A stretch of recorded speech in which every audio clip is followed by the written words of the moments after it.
Hi everybody. How's it going? It's Wednesday, another Heavy Metallurgy album club. Sorry we missed you Friday. It was a good weekend off for me and Alan. I spent some time camping. Alan was just he's super busy with school stuff right now. But um, welcome to another episode. And before we get started, I want to wish a belated happy birthday to our fellow metallurgist Jim. Happy birthday, old fart. Thank you, sir. It's not the big 50 yet, is it? Not yet, man. One more to go. What a grim number that is. But yep, happy birthday to this man here, the Silver Fox, holding it down for us in Florida. Yep. Happy birthday, Jim, indeed. And everyone. bring it on. Yeah, so we're here to talk about something a little different than we've talked about here so far on this channel, which is totally cool.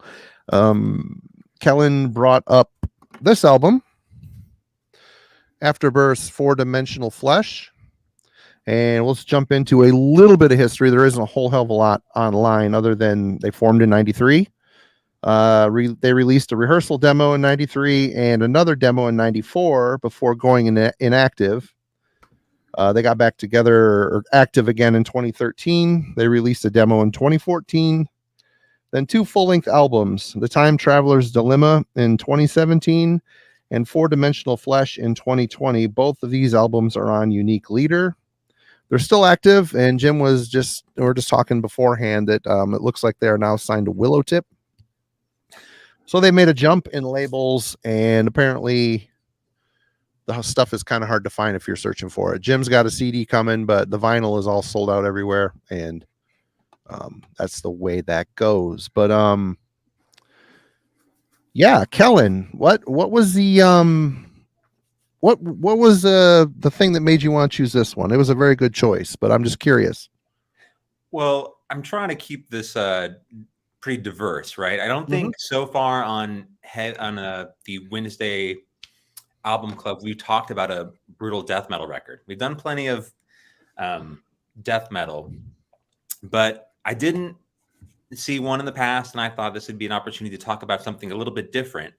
Yep. And I was hesitant. If you remember the end of the last stream we did, I thought I was going to get in all sorts of hot water for bringing this one up because I didn't know how well it would go over. But so yeah, first of it was just to try and do something different for these clubs, trying to present something that we haven't talked about yet. And then I guess the second is death metal in general for me right now. I definitely go through moments of fatigue with how much new death metal is coming out. And this is a record when I first heard it. One, I had no idea what was coming. It's just one of those records that caught me off guard. And we'll kind of get into that later, but this band, it has a very interesting history, these sort of short, very brief in the early 90s. And then for 2 decades, they kind of go off the radar only to return with a very different kind of identity, 2 decades later. And this record has been one of my favorite death metal records in recent years. And I think has a very different sound, not only within the brutal death metal scene, but if you even take a wider lens and look at death metal generally, I think they're also a very unique band in that regard. So a different kind of album for our Wednesday album club. Yeah, for sure. And it was refreshing. I mean, we can all kind of fall into our habits, our listening habits, and that's what kind of comes out in the album club. But as we talked about last week off camera, that it's important to keep this diverse for all of us, and it's the goal to challenge ourselves and challenge the people watching too. So it was a very good choice. And Jim, why don't we start with you? First impressions. I thought it was just gonna be just a kind of a typical slamming brutal death metal album, which I mean, I don't have a problem with that stuff, but just not really into it. except for its progenitors, I guess, suffocation and maybe to a lesser extent dying fetus. But but man, I was instantly hooked because these guys have a lot more going on than just that. I'm almost like at times like post-medical, like post-metal soundscapes, this real eeriness that complements the sheer brutality and the blast speeds and the crazy tempo changes. Just out of nowhere you'll get this like almost hypnotic these hypnotic layers of synth and just really droning guitars to kind of like take you away the same way that like some really kind of like wall of sound black metal will. So I was stunned. I was I won't get into it too much right now as we make the rounds, but yeah, it was shocking to me. I didn't expect it. There's so much more depth than I thought there was going to be. Every song had something to grab your attention, and I listened to it 5 times back to back after I was finished. So I just kept playing it over and over. So I mean, that should tell you. I mean, like how surprised I was. The what these guys were putting out there on deck was so unique. Right on, Kellen. Yeah, first impression. I mean, we'll get into the track listing here, but it was one of those things where the first track I heard, I kind of thought, all right, brutal death metal on Unique Leader. This is a record label that I have a very sort of close experience with, just because their rise sort of accompanied my entrance into death metal in the early 2000s. So I don't listen to a lot of Unique Leader now. Maybe we'll talk about that later, but I think they've just changed in terms of the direction or the emphasis in terms of the bands they're signing. But so I will keep sort of an eye out and every once in a while check in. So I heard the first track, okay, some brutal death metal. Second track, it starts to change a little bit. And then Girl in Landscape, the third track comes around and I completely like stopped what am I listening to sort of experience, where it just changed my perception of what was about to transpire. After that, I was completely hooked, and they kept on taking sort of left turns. It was unpredictable as a listen, which is very, is a contradiction by comparison to what I usually get with brutal death metal. It's usually like, I know the rules they'll play by. I kind of know what to expect. I want to know how well they execute it. And that's how I would generally grade those records. This is full of odd sort of twists and turns and interest sort of like musical elements that kept me intrigued. And I don't think, for all the bands that are playing with this cosmic theme in a death metal space, they do it in a way that is totally different than a lot of other bands. And in a lot of ways combined the sort of progressive, space sci-fi element with a brutal death metal thing that is totally like the gulf between those two things is so enormous, yet they bring them together in a way that is it shows a whole lot of mastery and understanding. So we'll get into the songwriting later, but I was absolutely floored when I heard this for the first time, and I still enjoy listening to it today. Yeah, I mean, this arrived in a massive box of stuff from my friend Craig Zoller. He loves brutal death metal, and he typically goes through and buys a whole bunch of stuff, and what he doesn't like, he sends it to friends, and this was in it. And with the brutal stuff, I'll preview everything. Some of it I'll keep. If you're giving it the 30, 40, 50 second check, you're gonna be missing out, because the first track is very much in the slam brutal death realm, but it quickly after that evolves into something way more expansive, and that is just so unexpected. I mean, are these guys the best band ever? Probably not, but for the genre that they're setting forth in, it's so different from the herd mentality of that style. It's a very quick eye-opening experience. It was for me. It made me pay a lot more attention, and then in turn getting way more used to the songs. These guys are really good. It's a good death metal band that really feeds from a lot of different styles, and we'll get into it here in a second, but they're doing something way different in for brutal death metal, and I think it's really refreshing and greatly needed. And it was really great to take the time and actually sit and listen to this whole thing, because there's a lot of fruits that it bears. And I guess it would be kind of disingenuous to call these guys a straight up brutal slam death metal band, but that's kind of where, I mean, the vocals of Will Smith, who used to be, he was an ex Artificial Brain singer and an ex Live Pyrexia singer, plus a bunch of other bands as well. But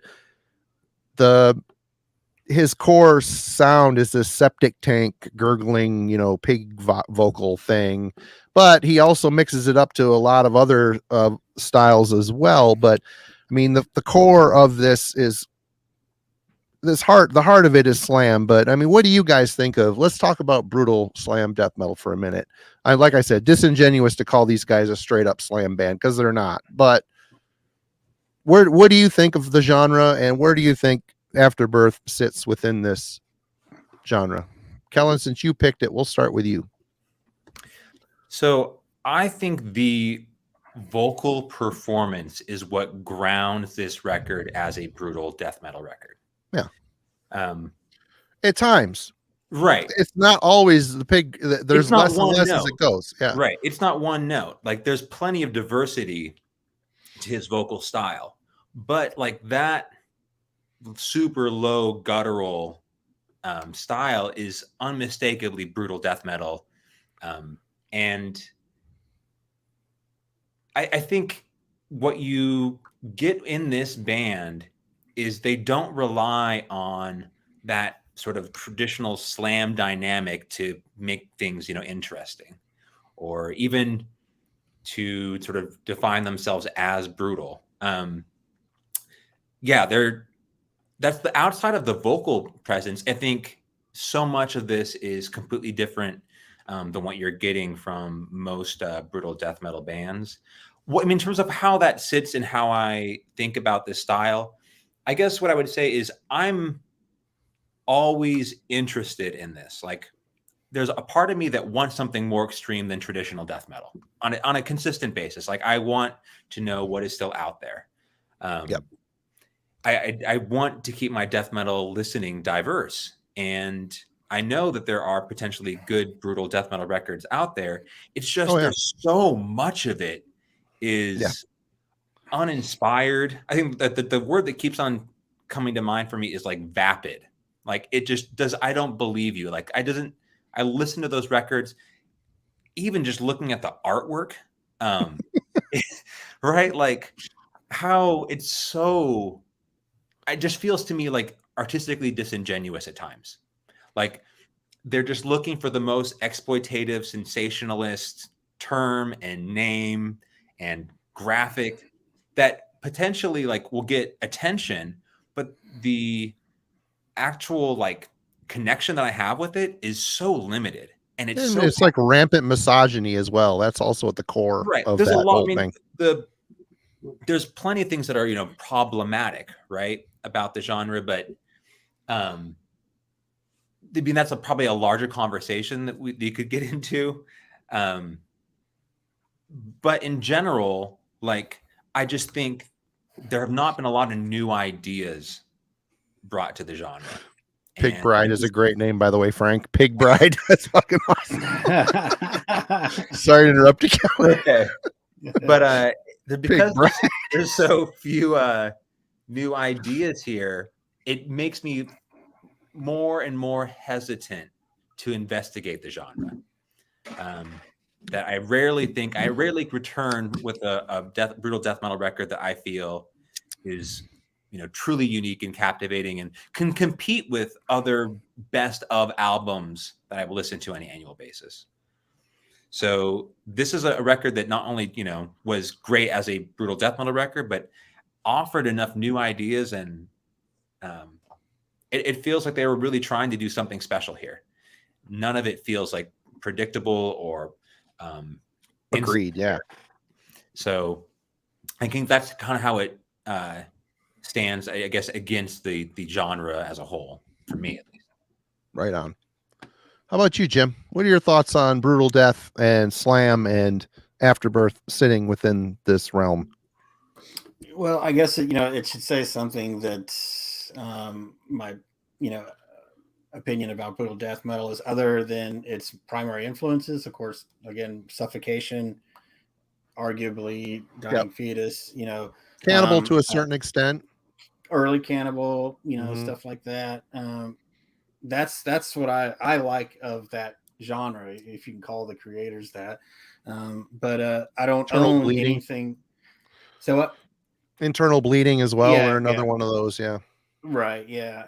But as far as like the bands that they spawned, I literally don't own any of it. You know what I mean? Like it, and maybe, and I actually have never explored why I don't. And maybe Kevin's got a point there, or Kellen's got a point there. I'm sorry, guys, my brain's messing up today. Anyway, I think that it just never stuck with me. I mean, I've listened to it, I've checked it out, and I always did kind of feel that it was going over the top on purpose, like, as Kellen said, for the attention. And maybe that was a part of it. Like, it just seemed kind of, maybe with the exception of Devourment, maybe like it felt like it was almost childish, kind of like, how far can we go? Like I'm more, disgusting than you are, or something. I don't know. And then of course, what characterizes slam brutal death metal bands is the slam part of it. A lot, the breakdowns that can get a little tiresome, a little groovy, you know what I mean?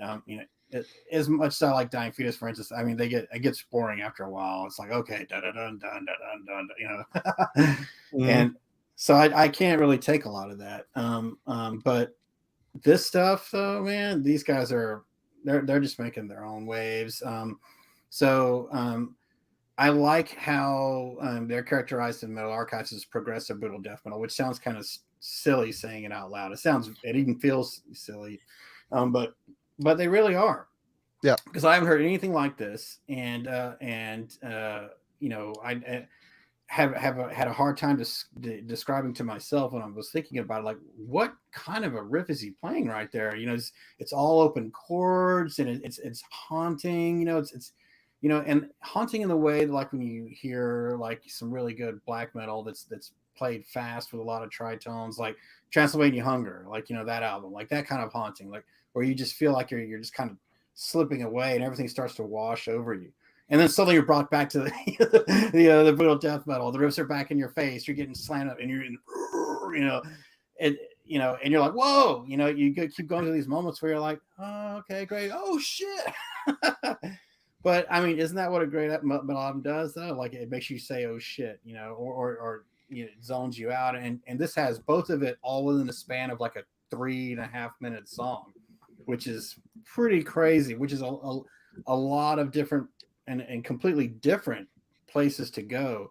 But somehow, man, it makes sense. Like, a lot of times when you stitch together sounds that are that disparate, it's irritating. Like, like a lot of, forgive me, a lot of progressive metal is that way. Like, like I like, for instance, I'll say like Dream Theater's Images and Words.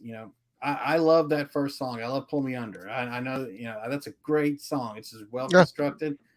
But then you go to Metropolis on that same album, and it just sounds like 10 different songs stapled together with a staple gun. Crazy stuff going on. It just doesn't flow, and I get bored. but these guys have a way to shove in, different, sound elements, mixed with this crazy brutal death metal background that's just keeping it all like, chained together in a way that makes sense. And I honestly don't know how to do it. How they do it. I'm just going to chalk it up to their musicianship, and which is stellar, by the way, and we can get into that later. But yeah, I think they've really, they're just doing their own thing. And, and the fact that, having no brutal death metal except for the old guys in my collection, and having ordered this the first day I heard it, should say something about, how impactful I think it is, and how I think they kind of stand apart from their genre. They're a part of it, but maybe a little above it, Yeah. Well, for me, I've got a handful of brutal death metal albums. Like I said, Zoller sends me a bunch. Some of it I haven't even listened to yet. Some of it really resonated with me. I'm a big fan of Devourment. Their earlier stuff is pretty, slammed by numbers, but their last album, Obscene Majesty, holy shit, what a chaotic, brilliant, just mean, menacing album. And you're riding along in a vehicle with a good stereo system. These bass drops just make the hair on the back of your neck stand up. I mean, it sounds cheesy, but they do it in just the right spot. It's like, oh, so good. So the genre offers a lot, but the misogyny, which I don't really, when you get into this type of stuff, you just don't read the lyrics. There's no point. Which I did read the lyrics on this album, and they are fantastic. Fucking fantastic. I mean, this album, this band is kind of saying this is what it could be. This is what brutal death could be, other than the jam shorts and the big, hats that they wear and the chain wallets and there's like a whole vibe. And it's hard for me to just cast the brutal slam death metal aside, because it's very technically proficient. It serves a purpose, but it's really hard to take serious, which is funny to say after, have a whole wall full of black metal albums with, kids with paint on their faces and shit. Hard to take that serious too, if you want to look at it from a real world, through a real world lens. But it's just a style of music that it's very infrequent for me, but when I want to listen to it, it really scratches the itch. And like I said, bands like Devourment, Suffocation, of course, I think they're a little bit more classy than a lot of the bands that they spawned. There's a lot more old school death metal feel to Suffo, and a lot of the slam shit is just it's just influenced by itself. It's influenced by slam, and that's what's been so refreshing about this Afterbirth album. It's influenced by other things. I mean, yeah, there's a slight slam. I think the biggest slam influence on here is the first song, Beheading the Buddha, and track 7, Rooms to Nowhere, are the two songs that have the most slamming core to them, but they quickly cast it aside, and the only thing that really remains the common denominator in that style is singer Will Smith. His vocals are, when he's doing that burbling septic tank type of shit, it's really cool. And then hearing it, the juxtaposition between that slam characteristic up against these spacious atmospheric chords that are going down, and obviously a wall of effects processors in the guy's rack, the guitar rack, noodling around with this shit. It's just cool I want it to stay that way. I want it. Yeah. Cytotoxin, I've heard a bit of them, BSE, and I just haven't, the whole slam thing. I don't want to get down that road, because buying it just is so much of the same. But anyway, I got off track here looking at comments. Sorry, everybody. Slam has its purpose. It's hard to take seriously. Bands like Afterbirth, they are a product of that genre. I think they've quickly evolved beyond it, but still cling to enough of it that it gives it hope that, come on, other bands, let's come over here. Let's do something a little more challenging and experimental, and push the boundaries a bit. that's what this band's doing, and I think they did a fantastic job on it. But let's discuss the musicality. Is everybody good with this? Did everybody have their say? Yeah, I mean, I kind of wanted to briefly, because you touched on it, but I also, one of the reasons, having watched your channel for a while now, Marty, is one of the truisms that keeps on appearing is when you were writing for Worm Gear, how many brutal death metal releases you were being given, and how it like broke you, right? It just exhausted this part of your listening. Yeah, 95, 96, everything that came in the post office box was brutal death. So it just burned me out. I just thought it was I didn't know, like, if that, if Jim, it doesn't sound like you have quite the sort of, you weren't put through the same gauntlet in the 90s that Marty was, but I just didn't know like how that would contribute or potentially inform like your approach to this record, why it maybe would make you more hesitant to look into bands that are playing or operating within this space nowadays. And because I think even like there's one thing, if you're talking about the devourment years in the 2000s, right, where they're really pushing the boundary. And I think, to your point about like misogyny and so on and so forth, like they're definitely at that time also thematically, I think, pushing a little bit. Yeah. But like now I look at the slam scene, and every time I look at an album cover, it looks like a video game. Like the part of it being like a death metal record, like it feels like completely culturally something different within metal. I like the same sort of connection it has to not just 90s death metal, but the genre broadly speaking. It feels completely like it embraces a level of modern tech production, all that. So I think that's another point that where this record, I looked at it and the artwork doesn't look like it's in that vein at all. No, it just brought a different element in for me, which I think was another sign that they were probably going to give me a dose of something different. And the cover is very telling of the music inside too. I mean, the overall image is, a little bit more mature and says a whole lot of things, yet you're clinging to this squirrely, brutal slam style logo. I mean, it kind of sizes up what you're going to experience on the album a little bit, but yeah. And again, the whole brutal death thing, I'm not afraid to check stuff out. I'll put it on, and you start hearing the pig vocals and shit, and they always make me laugh. I mean, it's always in the bree, bree, bree, bree type shit where there's no words, it's just a guy making pig noises. It's fucking hilarious. But is it something I'm going to be like, I'm going to go listen to that right now? No, it's not happening. Am I going to really round out my collection with a huge amount of it? No, in the mid 90s, that shit was going right in the garbage can. Right in the garbage can. I couldn't fucking take it. It was so rampant.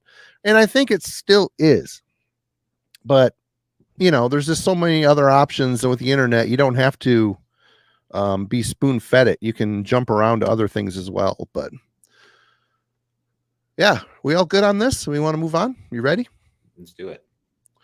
Let's discuss the musicality and composition of Four-Dimensional Flesh. Who wants to start? Go for it, Jim. Jim, birthday boy. All right. Me, I always got to bring up the bass. Fucking killer bass work on this album. Oh my god, dude. The bass lines are amazing, man. Definitely doing his own thing. He's all over it. It sounds like he plays with his fingers and not a pick, so it kind of has that rounded kind of a saying. There isn't like a pick attack, which for music this intense, extreme, like I actually prefer picks a lot, and I actually play with one too when I do. And but for this band though, like it makes sense, because there is a kind of a despite the fact that it's brutal death metal, a lot of those bands have a very processed type of sound to me. The guitars feel processed, the drums definitely feel processed. This album doesn't feel processed to me. It feels very warm in its production. Kind of an organic sound. Very organic sound, exactly. Very organic. And with that bass player, playing as he does with his fingers, doing a lot of scales. He truly is filling up that space between the guitar and the drums. I mean, these guys are just like they're 4-piece, so there isn't 2 guitar players, but he's got enough going on. He does enough scale work and chords and stuff to, fill up the space between, the toms and the riffs, but also, like what would not be there, what isn't there, because there's only one guitar player. I mean, yeah, of course there's tracks, behind the leads and stuff like that they've dubbed in, but it's very apparent that they want it known, like, we're a 4-piece. This instrument's gonna be high up in the mix, and it's really going to contribute to the warmth of the sound. And it was one indicator, not just the interludes with all the intriguing synthwork, which I think I read that the drummer does a lot of that programming, and just the guitars themselves, really, they're the ones that create the atmosphere. But bringing that home, that foundational bass guitar, with an incredible playing, it gives you something. It's like wherever you're kind of like looking in your mind at the sound, there's something interesting going on. The riffs are cool, brutal death metal riffs, like, yeah, okay, that's great. Yeah, I love that. But then, suddenly just huge open wide chords that fill every spectrum. There's nothing left. There's this huge, like, wash of sound. But behind it, the bass and the drums are keeping the brutality going, and even the vocals, there's one song, I think it might be Rooms to Nowhere, where there's this really cool, like, almost melodic synth sound going on, but over it, like, Will's going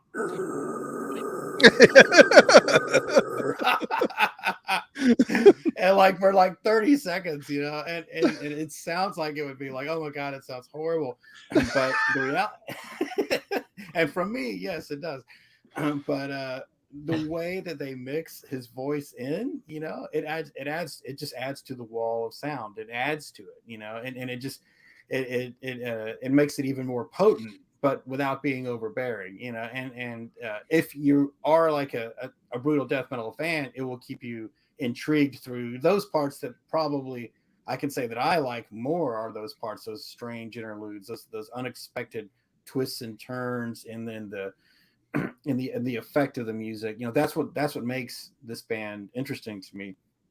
So yeah, I would say that the musicality is fantastic. I mean, the drums are all over the place. They're maniacal. I think they have to be in the genre for the band to be to have any effect on you at all. Of course, Will's got the perfect voice for this genre. He does it all, but more importantly, as Marty pointed out, his lyrics are cool. His lyrics are different. They're thought provoking. They're not the typical misogyny, ripping out the guts of infant type crap. It's like, whatever. I mean, we've heard that all before. That's only shocking to people that don't listen to metal. That stuff's only shocking to people that don't listen to metal. We're like, whatever, we've heard it all.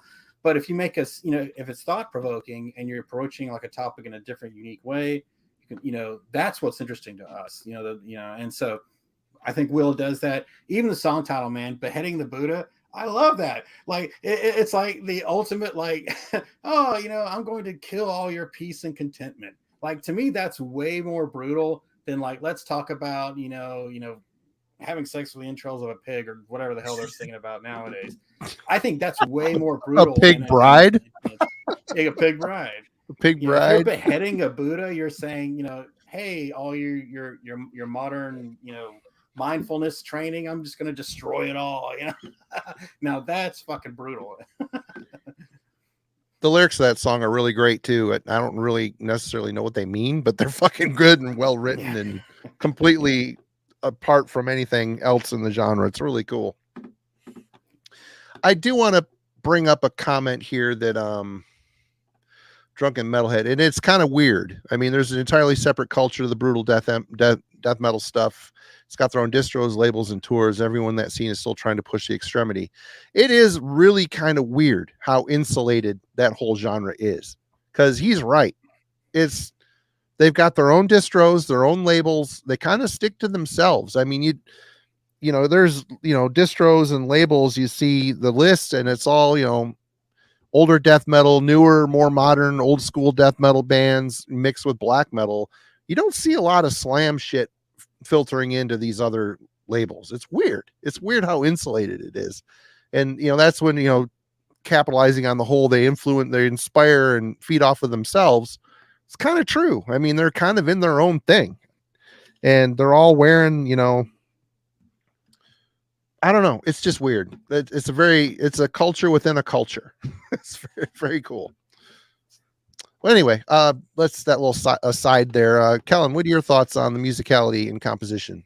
Well, I'll just briefly follow up on that. Like your point about distros. I do also think that they without question sort of support one another, meaning like if you look at Brodequin's label, Unmatched Brutality, for example, like that's a band that was super influential and I think important to the American brutal death metal scene.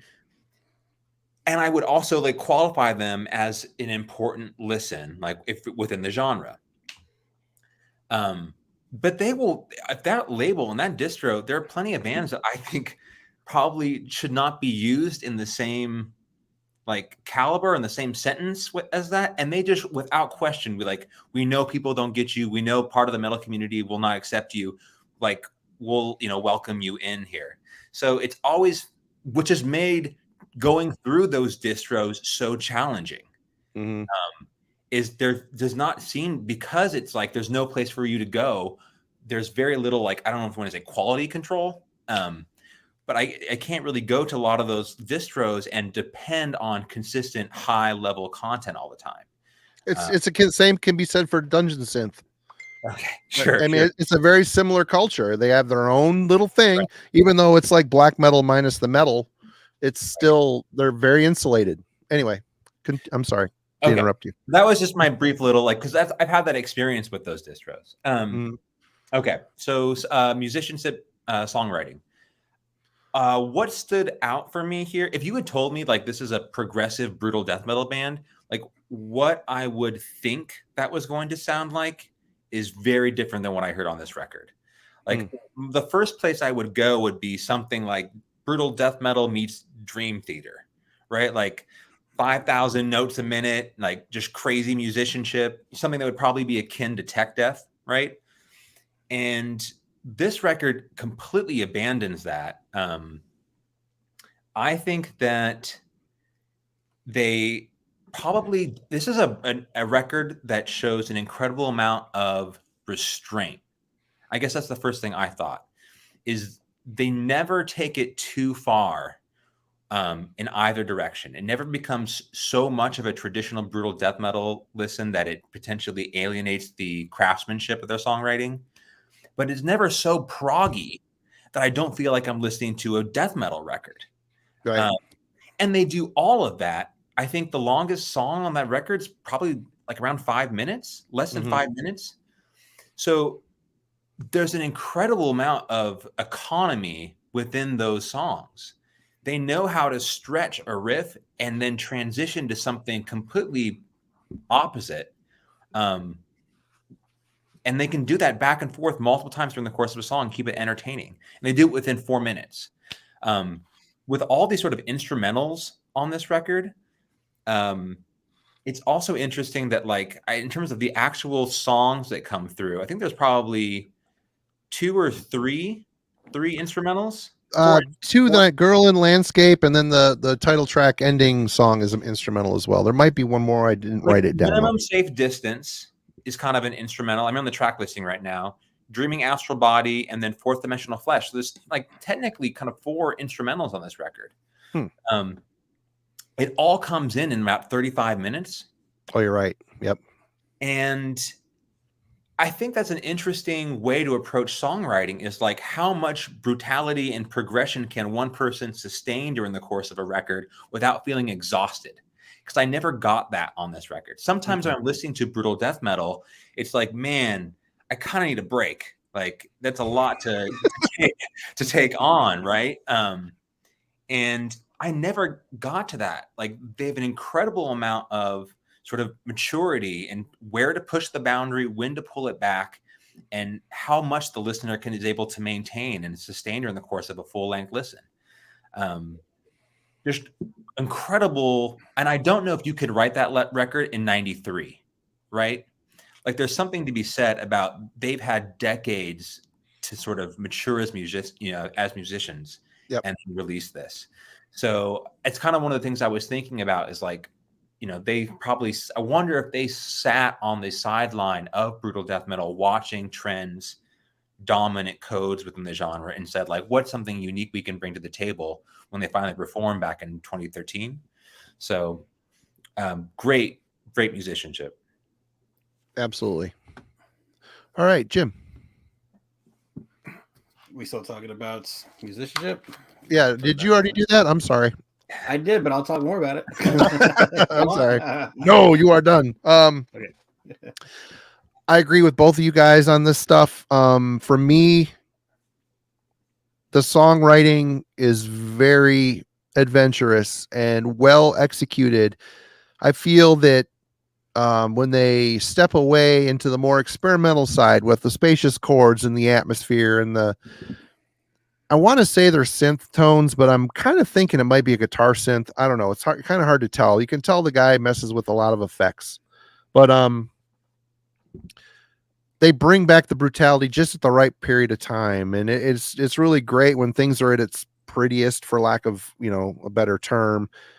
Will's vocals, like Jim's, the burble and the septic tank farts and stuff, and then he opens them up into more raspy, just kind of old school death and just kind of screamo styled vocals at times.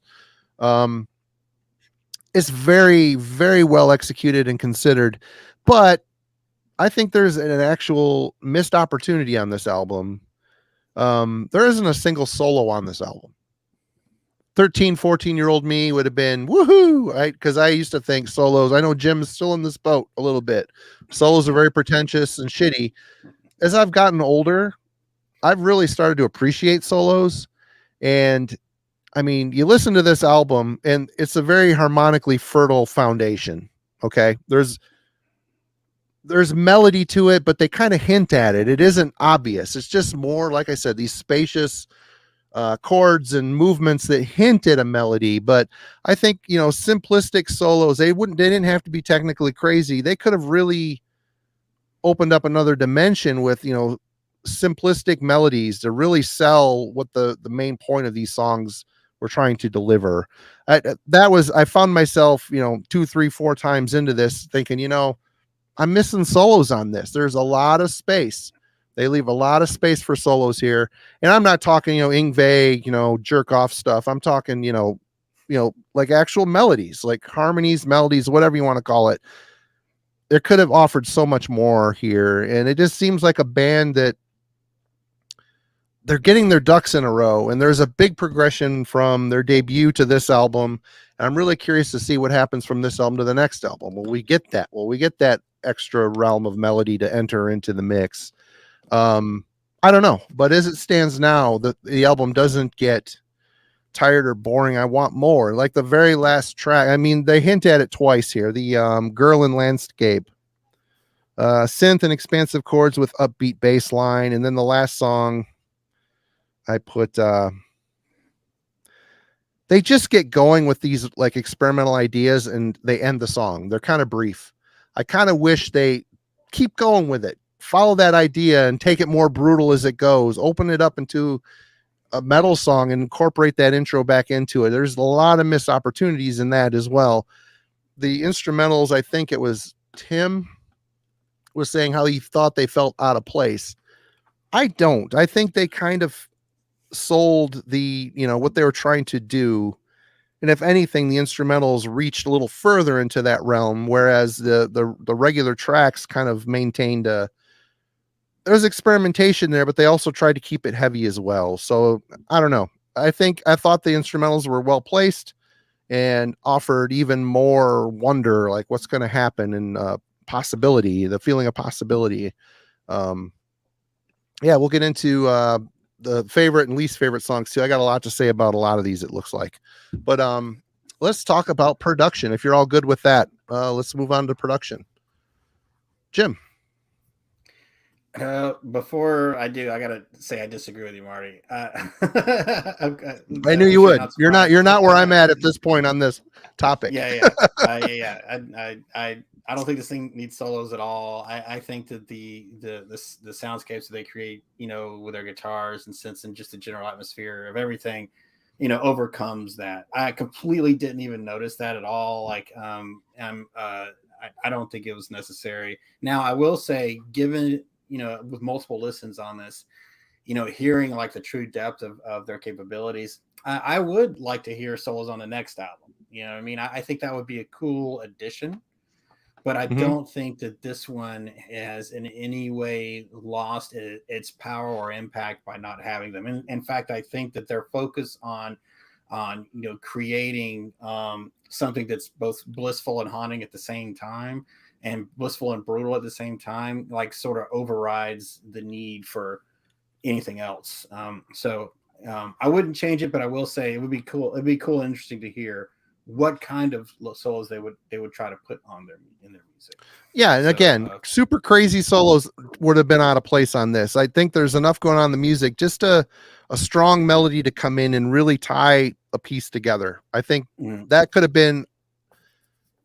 potentially been a good strong hook to every song, if they really worked it in right and a lot of these songs were missing a hook. A lot of great shit going on, a lot of great emotion, but no real hook to really, differentiate, I thought. But that's, nitpicking minor shit. This, like I said, there's a band that's doing something a little different. I want them to go where I hear it in my head. You know what I mean? Right. Anyway, sorry. Okay, so production. Well, I think, I already kind of alluded to it. We already talked about it some when we were talking about musicality. There's an organicness and warmth to it. Definitely not that clicky drum sound, though it has the brutal death metal tang snare, like that is there.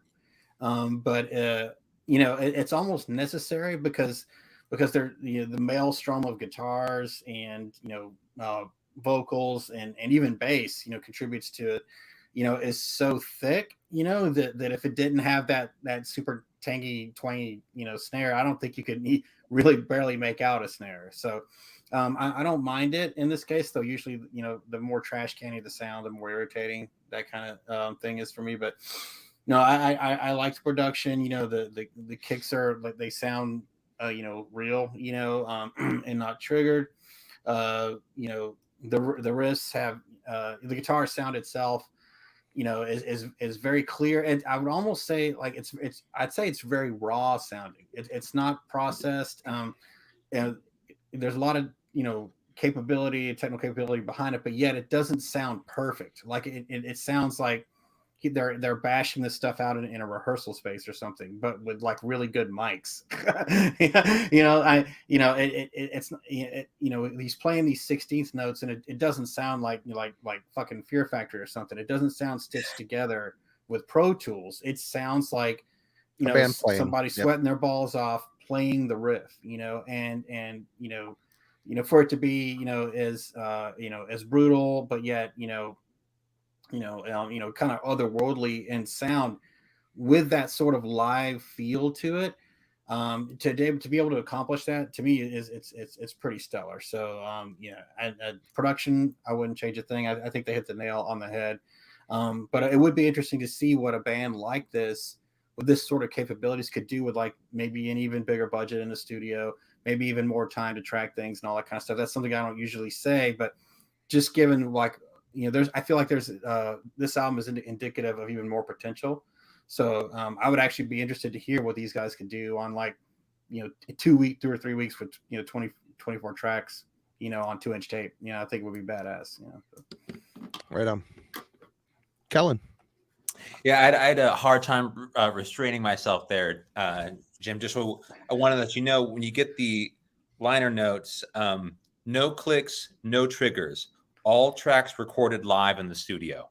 Oh, nice. So, nice. Good call. You nailed it. And it absolutely sounds like that, to your point. Like, I can't tell you how refreshing it is to listen to a brutal death metal record where I love the drum sound. It is a standout for me. on this record. Especially in the blasting parts. There's a real warmness that comes through it. It's Yeah. really weird. It's not all Yeah. processed and typewriter. It's really, you could feel the room and the kit. It's really cool.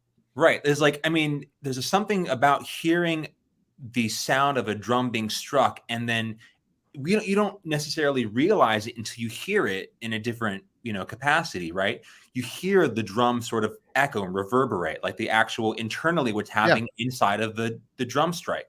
Yep. Right. So to hear that instead of just like a metallic clack, clack, clack, clack, clack, clack, clack, like even a lot of the modern brutal death metal bands, there's some people who love that sound, who love just like that metallic pinging.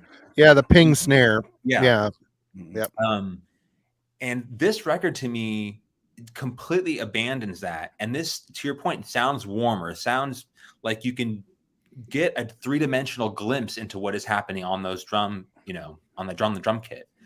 The whole live performance, the one part that really stood out to me is when they get into the instrumental song.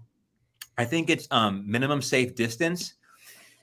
I think it's the drummer. You can hear him yell 1, 2, 3, 4, and then he goes right into that. To me, that sound like that sounds totally live, like something happening in the studio. Them just like jamming together. So it's not just the production quality, but the way that they chose to perform this record and then apply it, is amazing. It adds this element, to your point, Marty, of like feeling the room, right? Where you get this level of like ambience that ties into what is happening, sonically and thematically on the record. Very much so on this album too. A lot of the stuff they're playing. Yeah, absolutely. There's like a synergy there, right? What happens when you're getting this sort of spatial, cosmic sci-fi death metal record, and then you add in the recording qualities of like exploring the ambience within a room. It's just on point. Nothing about it is feels, to your point, Jim, like processed, or like they completely were okay. Whatever failures, or they didn't get the note perfectly right, like they didn't correct it, and you get this like live quality on the record as a concept. You're not correcting much without a click track. I mean, you can, but it's a nightmare. So yeah. So anyway, it just gave this record a little bit of like a life to it, yeah, from start to finish, I love all of it. Great sounding death metal, brutal death metal record. Right on. And I there's not much I can add to either one of these guys' comments here, other than very organic sounding album. And now that, I mean, I had the liner notes, I just didn't read them. It doesn't sound like a lot of these higher budget slam bands. They have a very pristine production with that ping snare, with the snare part turned off. It just sounds like they're hitting the head. It's just bing, bing, bing, bing, bing. Really weird sounding. This doesn't have it. The drum kit's very warm, real sounding, and the band is obviously very confident in their abilities and all the work they put in on these songs, so they didn't need the click track. So it's very cool. Let's move on to favorite and least favorite songs. Jim, well, let's start with Kellen. His pick. Let's let him jump into this first. Okay. Probably, I mean, I guess if you want to say the instrumental songs are not my favorite, but there's really not a song that I don't like just because I think they add to the vibe of this, the whole experience. They kind of do. They're kind of essential, I think, to the spirit of the album. So to take them away, I feel you would be missing part of the experience. Yeah. So I don't really have like a least favorite song here. But my favorites are Everything in Its Path, Never Ending Teeth, and Swallowing Spiders. I think those, just because all of them are long enough to where you get the band exploring every different aspect of their identity, different sort of vocal styles, different kind of guitar styles. Like they have interesting dynamics. If you were to introduce like someone to this band and this album, you could pull any of those songs out and it would have every single element present on it. That would be a good way to sort of like, all right, if you want more of that, check this whole record out. So I really don't have too many songs that I would say I dislike, but if I had to pick favorites, those are going to be the three. All right, Jim. I'm actually pretty much in alignment with Kellen here. Like I feel like, you got to have the instrumentals. They're part of what makes this band unique, and part of what shows a part, like of what these guys can do when they have a different hat on their head, in the rehearsal space. So I think they're kind of essential. I love the whole album. I already said when I was doing 5 times back to back, ordered it, right away. So I don't really have a least favorite song either. I know it's a kind of a cop out because I said that last week about Ruins, or week before last, but whatever. I really like Spiritually Transmitted Disease, the second track, a lot, because Beheading the Buddha is great. A lot of pummeling there, killer title, a little bit of a hint about what's to come, but Spiritually Transmitted Disease, like that one, that's when you start getting like the crazy synths and the wall of sounds and all this. The shift happens. Yeah. And the departures that are completely unexpected. That's when you're really hitting the face with it. So, it was such a shock to my system, completely unexpected. That song hits very hard for me every time now because of that, because I get taken back to that moment when I said, okay, no, this is something special, Never Ending Teeth, Drunken Moed, he's right. And Kellen, you're right as well. I like how the last 2 minutes of that song, they carry that melancholy riff to the end, and they play it in different ways too. They play it, the tempo will be fast, will be slow, but the riff's just constant, and even though like it'll be tremoloed or whatever, the descending melody line stays the same for like the last 2 minutes, even though there's chaos all around it, but there's this underlying theme, this melancholy, anti-melody line that just goes to the end. So it's super cool, super unique, and it does give you time to really absorb, where they're coming from and what they're doing. So definitely a highlight there. Another one, same, Swallowing Spiders, man. I love a good hammer on pull off kind of a riff, and they do it all over the place in this song. It's like just jumping around and everything, and it gives the song a lot of energy, and kind of prepares you for like in the final third of the song. There's like a very nightmarish, synth and guitar combination going on, very very nightmarish sounding, and all of that kind of like I won't say it's definitely not happy sounding. It sounds, it's evil as hell, but the kind of like that almost playful hammer-on pull stuff gets turned on its head, and you get taken down into the abyss. So Swallowing Spiders is an absolute must. So yeah, I mean, it's all really it's all really great. I'm not going to give in to saying that I don't like something as much as the other. Everything in its path maybe it's just kind of okay, but it's still awesome because it's like a sense of an ease going throughout from beginning to the end. It's not like pounding you in the skull. You just feel like like that kind of when you're sitting by yourself and you're just like, man, something's not right, and I just feel like shit. That they capture that feeling in that song, Everything in Its Path. It's the whole vibe is like that, and so this album just is something that has to be experienced in its entirety. That's what a good album is. A good album does. Nobody watching this right now, is the kind of person who, just skips around just shit all the time when they're really trying to embrace, a record. And this absolutely is one of those records where you don't want to skip around, where you want to take it all in, and you'll find something new every time, So, yeah, it's awesome, beginning to end. For me, there's no songs on here I dislike. I would say Beheading the Buddha is their most traditionally slam song on here. But I think it's quite interesting how they start the song off with their most traditional song, and they end the album with the self-titled instrumental, which is again very it's an instrumental that's very spacious and beautiful sounding. It's kind of like, this is where we started, this is where we're going type of feel. That's kind of how the album played out for me, and the whole journey in between is just, it's great. I mean, spiritually transmitted disease. The music opens up about midway to more emotive and experimental realms, and that's kind of, it's really funny how it happens in the song too. It's so unexpected. All of a sudden there's a synth tone and things start to get a little more atmospheric and less intense. There's like a veil is pushed back, like you're fighting to get through a point, and you finally get there. The Girl in the Landscape, instrumental, synth and expansive chords with upbeat bass line. The bass line really sells that song. Swallowing Spiders, it's like a controlled chaos on that song.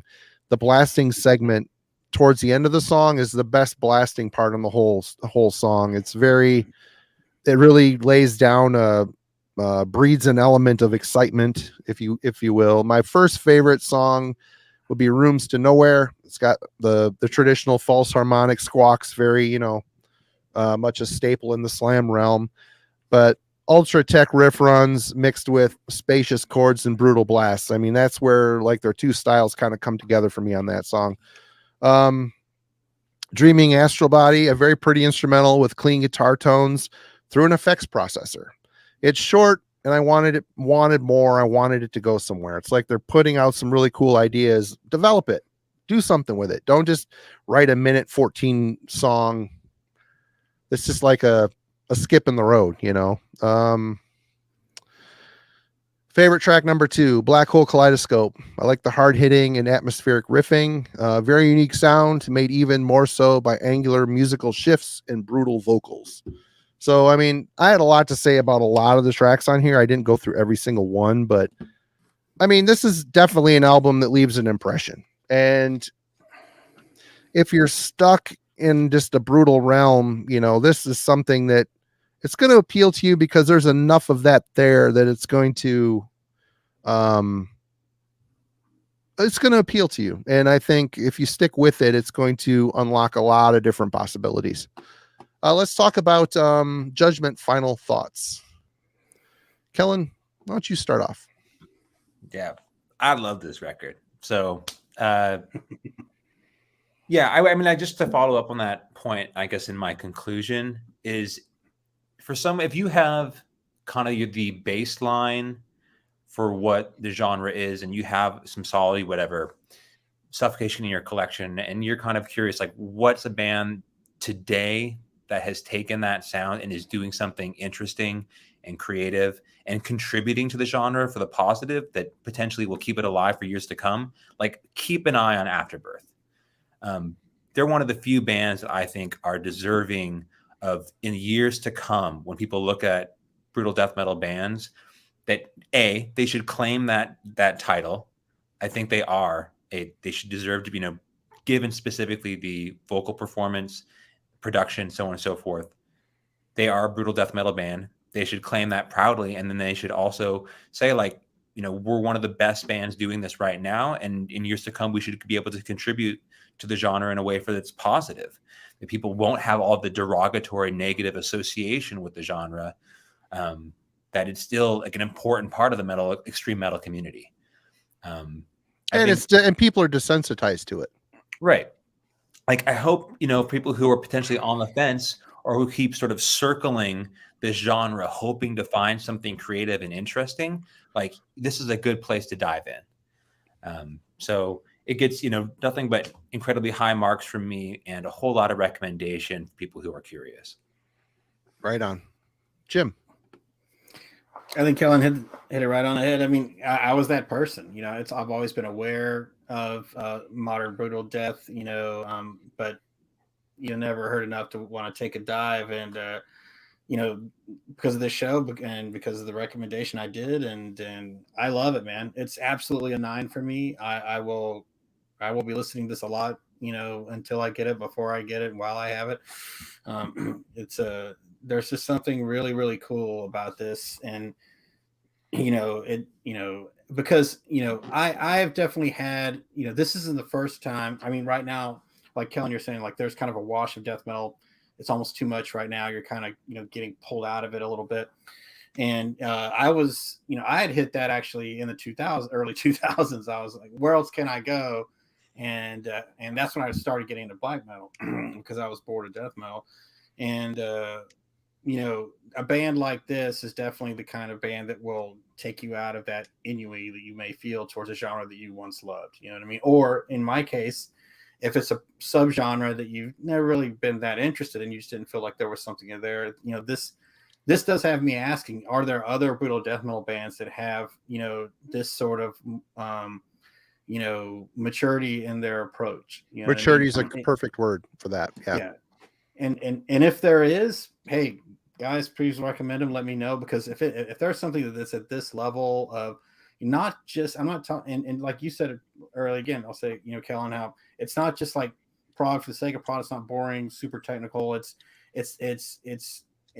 notes played right. It's people who understand how to put things together, you know, and that just comes with you know, a lot of experience in playing, whether that's, you know, 20 hours a day when you're 16 until you're about, or whatever, but just learning how to go beyond the putting the notes and the scales together to making something really cool. That's what these guys are doing. And so yeah, huge marks, you know, and I'm interested to listen to it more and more, because I feel like I've only scratched the surface. I feel like there's still more that this record can give, you know, and you know, that's what it's all about, you know, finding a record like that, you know. So I'm happy that it came up. So. Jack Half Prayer says, defeated Sandy, iniquitous deeds and disentomb. Someone said wormed. So I mean, they're out there, I guess. And for me, again, love the album. It's kind of put me in the mood to go down the slam rabbit hole. Like I said, I've got a stack like this of CDs that are all slam that my friend Zoller sent me. And I dig into them once in a while when, you know, I pick away at the pile, and I'm feeling the need to maybe go on an exploratory hunt here, see if I can find something as mature is a perfect way to, you know, musically mature and fearless. Do they sit in this whole modern OSDM style? They don't. Do they truly sit in the slam style? They don't. They're just kind of floating. And I think that's inspirational. I think it's, they put out an awesome album. And also, you guys need to check out The Time Traveler's Dilemma. It came out in 2017. I was listening to that before we went live. And is it experimental? No, but it's still really good. It's really well written. It's got a lot of atypical shifts to it. Very cool cover art.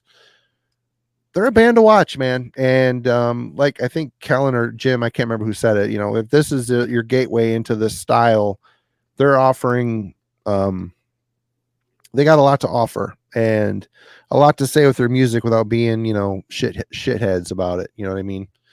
And it's good to see. But that's it. We went through it. Our first brutal death metal on here. It's all good. It was a good one. Thanks for picking it, Kellen. It was good to refamiliarize myself for sure. Yeah. All right. But yes, we do have. What's that? You want to announce what we got going on? Yeah. I mean, we set in motion the first ever viewers' choice of album club. You guys pick. You all went through the comments. You left titles for us to check out. We each chose one and put it in a survey. And after 139 votes cast, and a 54% landslide victory, it is St. Vitus Die Healing. So yes, we will be covering St. Vitus Die Healing next week. There's some scheduling weirdness next week, folks.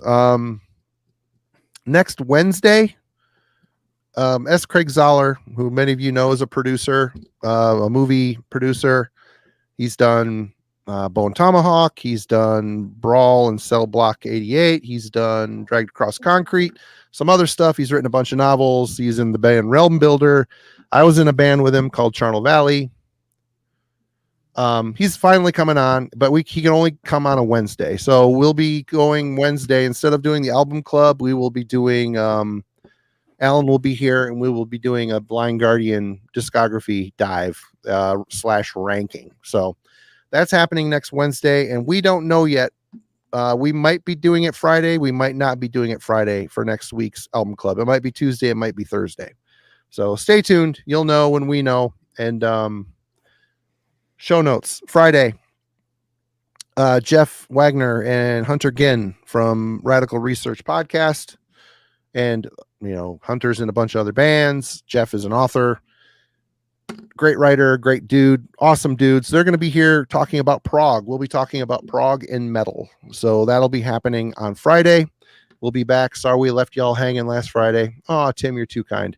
People either loved that or hated it. And most people hated it. But it was still fun. Still fun. But yeah, is anybody else have anything to say before we jump ship? No, we'll figure out when next week happens. But until then, thanks for everyone for stopping by, checking this out. Yeah, we had a good night tonight. Almost 40 people. Thanks a lot for Wednesday. That's a good turnout. And check out Killing for Company YouTube channel. Links in the description. Subscribe to him, please. Check out Eihwaz Recordings. Link to the band camps in the description. Go check out some new music. Buy some stuff. And yeah, thanks. It was a great time. Good conversation as always. Thank you everybody in the chat for joining us, and thank you guys for joining me. Y'all have a good one. Hey, Alan, what's up? We might get Alan on the St. Vitus discussion next week. We'll see. We'll see what happens. It'll be a full boat. It'll be great. But anyway, cheers, everybody. We'll see you Friday.